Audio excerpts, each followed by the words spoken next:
On disait tout à l'heure, les parcours d'entrepreneurs, c'est jalonné de haut, de très haut, de bas, de très bas. Comment ça a été pour toi? Il y a eu un très bas le 12 mai 2012. C'est ancré à vie, quoi. Je m'en souviendrai tout le temps. Rien que d'en parler, j'ai déjà les poils qui se hérissent. Il s'est déjà passé du temps depuis pourtant, mais voilà, c'est toujours là. On crée pas pour vivre ça en fait. On crée pas pour se retrouver au tribunal. On crée pas pour se retrouver derrière une barre dans un lieu où une cinématographie qui est très importante. Et on crée pas pour ça, et c'est assez perturbant, la remise en cause est très forte. Et d'ailleurs, quand je suis sorti du tribunal, j'avais 2 mots en tête qui étaient honte et culpabilité, quoi. Et j'ai mis quelque temps à accepter de ressentir ça, et puis après me dire mais pourquoi en fait, pourquoi je ressens ça, qu'est-ce qui s'est passé, comment j'ai pu en arriver là, quoi. Et en tout cas, moi, je sais que je suis plus le même homme depuis ce jour-là, quoi. Il y a eu un avant et un après radical, quoi. Qu'est-ce qui fait que tu t'es retrouvé au tribunal? Alors que je remonte un tout petit peu dans le temps, moi j'ai fait l'école d'art appliqué à Lyon. J'ai une formation en architecture intérieure, en conception en architecture intérieure, une formation qui était vraiment magique. Et dans la foulée, donc on a créé une première société avec deux amis de l'époque avec qui j'avais fait cette école.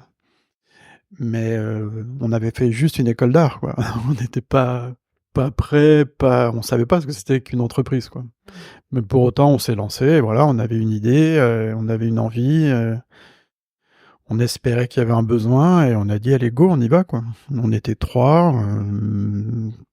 C'est bien, au moins il y a toujours une majorité quand il y a des décisions à prendre. Voilà, c'était sur le papier, ça paraissait bien, quoi.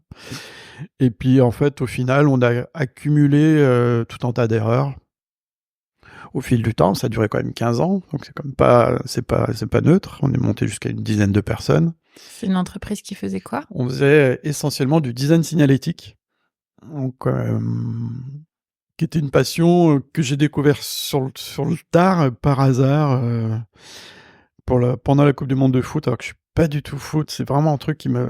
Voilà, c'est pas mon sport, mais pour autant, on s'est occupé de la signalétique du site de Lyon et de Montpellier. Et c'était assez nouveau comme approche. C'est un mélange de plein de plein d'activités, en fait. À la base, il faut du bon sens.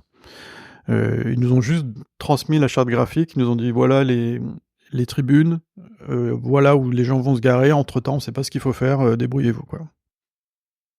Et donc je me suis rendu compte qu'il y avait beaucoup de bon sens. Après, ça m'a emmené sur la sociologie, sur la philosophie, sur plein de choses pour comprendre comment les gens fonctionnaient, pour circuler dans un espace. Et puis après, tu rajoutes du graphisme, comment tu écris les choses, comment tu les indiques, comment tu les signifies. Après, tu rajoutes du design, tu as un objet, tu rajoutes de la fabrication, tu rajoutes de la pose, c'est ultra complet, quoi, c'est génial. Et donc on a adoré ça et on s'est développé là-dessus, et on était dans les 5-6 agences de France parce que c'était une niche, et à 10 personnes, on était déjà une grosse structure. Mais pour autant, une entreprise, donc moi j'étais gérant de la structure, et j'ai appris au fur et à mesure. Je savais pas ce que c'était. Je savais pas ce que c'était qu'un bilan. Je savais pas ce que c'était un plan de trésorerie. Je savais pas ce que c'était tout, en fait. Et j'ai tout appris en faisant. On a embauché 1 fois, 2 fois, 3 fois, 4, 5, 6, voilà. Le management, je sais pas ce que c'était. Donc voilà, c'était une succession d'aventures et d'erreurs. Et au final, 15 ans après, on avait des problématiques de statut où, malgré qu'on soit 3, les statuts étaient rédigés d'une telle manière que plein de décisions, je pouvais pas les prendre. J'avais un associé qui devenait très bloquant, qui a fait un peu de malversation, un peu de choses foireuses, et qui m'a emmené dans une position délicate. On a eu un problème de croissance que je ne savais pas financer. J'ai pas cet esprit, et puis j'étais pas formé pour ça. Je suis allé au CJD, j'ai été accompagné par des pairs, j'ai essayé de faire plein de choses, mais pour autant, le verre était déjà dans le fruit, quoi. C'était déjà un peu pourri, et puis Et puis, au bout d'un moment, j'ai pas eu le choix, je me suis retrouvé en redressement. Donc là, c'est la première machine à laver. On se retrouve dans un univers qu'on ne comprend absolument pas. On n'a pas d'explication, pas de règles du jeu, pas de code, rien. On nous balance dedans et débrouille-toi. Donc là, ça a été très, très, très violent. Humainement, ça a été difficile. Et puis après, il y a la deuxième étape, la liquidation, qui est presque plus en soulagement au final, parce que là, j'en pouvais plus, quoi. Ça faisait 6 mois de redressement, c'était trop, quoi.